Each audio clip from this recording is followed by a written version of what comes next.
this is Blake Bettner. I'm joined by Kat Shoulders. Hey, Kat. Hey.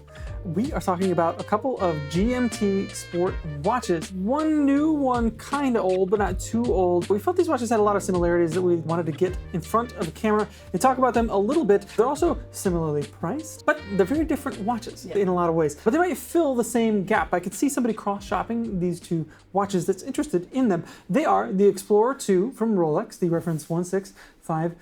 And then this is a Grand Seiko. I'll let you say the reference. This is the SBGE285. So this is a titanium watch and this is a steel watch. This was a release, not that this year's Watches and Wonders, but last year's in the Evolution 9 range. I think this comes in a, I don't want to say white, because it's not really a white dial, is it? Yeah, it's kind of gray, honestly. It's kind of gray. And especially like, because this is a stark white. Yes. Of course, this is popularly called the Polar, and for good reason.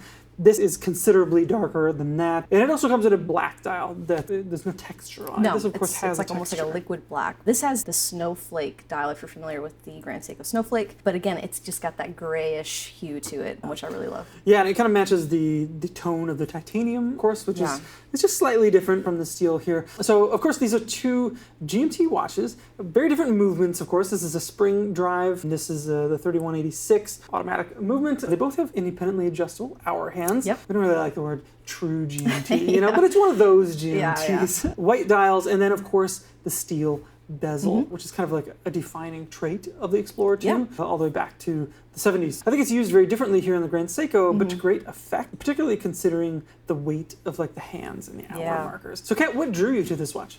I love the aesthetics of this watch. I mean, that's probably what drew me first. Obviously, I'm a fan of spring drive, but I didn't go for it just because it had a spring drive movement.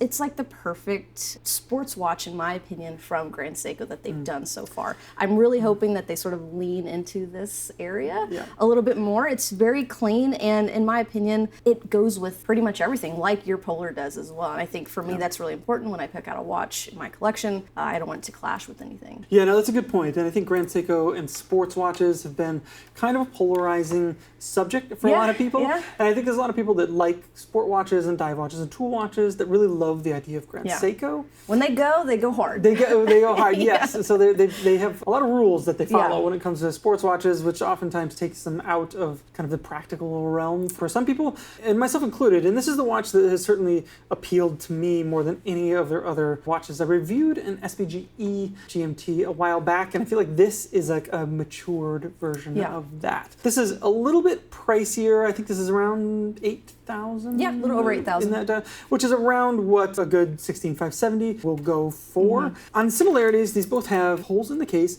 Of course, the later models of the Explorer 2 ditched those. This had a pretty long production span, famously. The case here is a little bit more kind of traditional Rolex sport case with the lugs. There's a lot going on with this case, though. There's a lot of different surfaces and finishes that are really interesting to look at. It looks like a thick watch from afar, but like when you put it on the wrist, you see those downward lugs. They wear so well, and it makes the watch incredibly comfortable. You mentioned the holes in the lugs. Like, I think that's super important for both of these watches. I think they're both strap monsters, in my opinion. I've owned the 16570 before and wore it on a multitude of straps. I have done the same. The first thing I did is I put this watch on a NATO. Don't hate me for that, but it wears really, really well on a NATO as well. And yeah, it just goes with everything. I think these like kind of whitish gray dials just tend to wear well. Yeah, absolutely. You need to. And I think the one other kind of, I don't know if a common criticism of Grand Seiko is the kind of design of the bracelets. They don't have a lot of taper to them. There's not. So they can be a little bit trickier to wear for some of us that are used to. And they tend to have like wider lug spans. This looks like maybe a 22. It is a 22. It's a 22. Okay, so not a favorite usually, but I'm making it work. But this is, of course, wearable because it's titanium. It is titanium. Entirely. You're traditionally not a titanium person. No. This watch has maybe helped you over that hump. Yeah, I joke that I've been at Worn and Wound for like a year now, and I think like you guys have just converted me to a titanium person.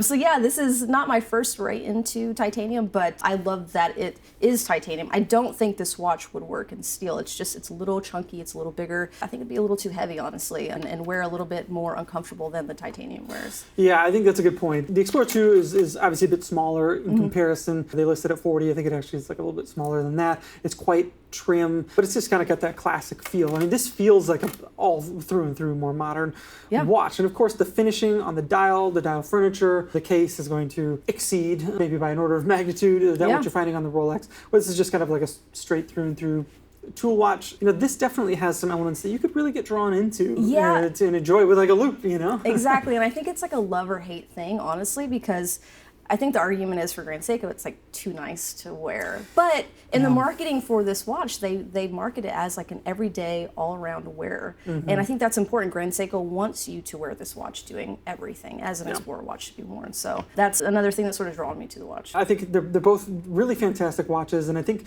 they could both fill the same like hole in a collection. Although, like, I think there are very different things about them that you might find yourself enjoying. Owning the 16570, would you also buy this one? I would, but I'm a weird guy, and I have a lot of redundancy in my collection, so I do think that they would fill the kind of the same hole. They could fill the same hole, but at the same time, I think they're different enough that if you had both of them in one collection, that it wouldn't be weird or anything like that. And I think if you are a fan of Grand Seiko but haven't really found the watch to make the jump in, you really like the spring drive. I love the spring drive too. I would almost argue the 9F, you know, GMT series that they have. I forget the reference number now. They sort of line up a little bit more with the 16570s. But if you're not into 9F, then this is another great option. Yeah, and this watch hits some different notes to me that really kind of push it over the top and really make it like, ooh, I could see myself like having one of those. And if you are kind of been on the fence with a lot of Grand Seiko like sporty designs, I think this is a watch that like should be on your radar for sure. This or the black dial.